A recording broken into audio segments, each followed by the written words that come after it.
انمس ملنگ drama serial کے اگلی آنے والی قسط بہت ہی انٹرسٹنگ ہونے والی ہے، کیونکہ ریا اور کبیر کا نکاح تو ہو ہی گیا ہے۔ کبیر اور ریا نے دونوں نے بھاگ کے شادی کر لی تھی، کیونکہ دوستوں ریا کے گھر والے بالکل بھی نہیں مانتے تھے۔ سکندر بھائی اور آسما آپا تو کبھی مر کے بھی ہاں نہ کرتے، لیکن ریا کو یہ پتا تھا کہ اگر وہ اس سے شادی کر لے گی تو سکندر بھائی کبیر کی جانی دشمن بن جائے گا، اس کی جان لینے پہ تل جائے گا۔ جہاں پہ بھی اس کو کبیر نظر آئے گا تو سکندر اس کو گولیاں مار دے گا۔ ایسا ہی ہوگا دوستوں، کبیر کو شادی کرنی بہت زیادہ مہنگی پڑ جائے گی اور سکندر اپنے ہاتھوں سے کبیر خان کا جنازہ اٹھائے گا اور کسی کو خبر بھی نہ ہوگی کہ کبیر خان کو کون مار کے چلا جاتا ہے۔ ریا سے جب وہ شادی کرتا ہے تو ریا اس کو کہتی ہے کہ دیکھو کبیر، ہمارے لیے بہت زیادہ مشکلیں آ سکتی ہیں، تم نے مجھ سے شادی تو کر لی ہے لیکن اس بات کا تم نے سوچا ہی نہیں کہ سکندر بھائی تمہارا کیا حال کرے گا۔ کبیر کہتا ہے کہ دیکھو ریا، اب میرے زندگی جینے کا مقصد پورا ہو گیا ہے، میں اسی لیے یہی چاہتا تھا کہ میرا تمہارا نکاح ہو جائے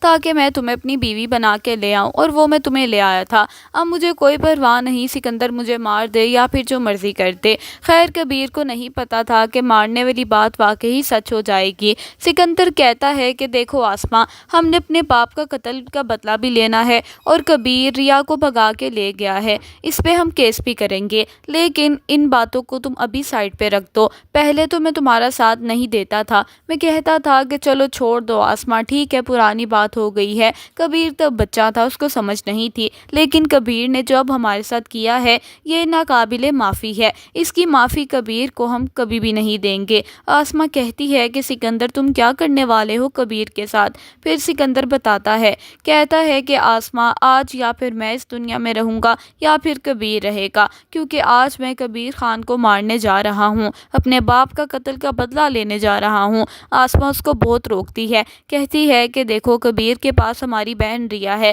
وہ اس کو بھی نقصان پہنچا سکتا ہے۔ پھر سکندر کہتا ہے کہ وہ اس کو نقصان نہیں پہنچائے گا، کیونکہ ریا نے تو ہماری بدنامی کر دی ہے، ہمیں بدنام کر کے وہ چلی گئی ہے، اسی لیے ریا کو کوئی کچھ نہیں کہے گا۔ یہ بات مہابینا کو جو پتہ چلتی ہے کہ سکندر اس کی جان کا دشمن بنا ہوا ہے تو مہابینا کہتی ہے کہ دیکھو کبیر، میرا تمہارے سوا کوئی بھی اس دنیا میں نہیں ہے، میں نے اپنی زندگی برباد کر کے رکھ دی تم دونوں بھائیوں کی خاطر۔ ریا کو کہو کہ اپنے بھائی سکندر خان سے بات کرے، اس کو کہے کہ ہماری جان بخش دے۔ یہ بات سنتے ساتھ ریا کہتی ہے کہ دیکھیں مہابینا، کبیر نے مجھ سے محبت کی ہے تو آپ کو اس کی پرواہ نہیں ہونی چاہیے، اس نے مجھے پہلے ہی کہا تھا کہ اب اس کو موت بھی آ جائے تو وہ خوشی خوشی مر جائے گا۔ اتنی دیر میں کبیر کہنے لگ جاتا ہے کہ دیکھو ریا خان، میں اپنی ماں کے بارے میں بھی تو سوچتا ہوں نا، اگر میں مر جاؤں گا تو ان کا خیال کون رکھے گا، اسی لیے میں تمہیں یہ کہنا چاہتا ہوں کہ تم میری ماں کا بہت زیادہ خیال رکھنا اگر مجھے کچھ ہو جاتا ہے۔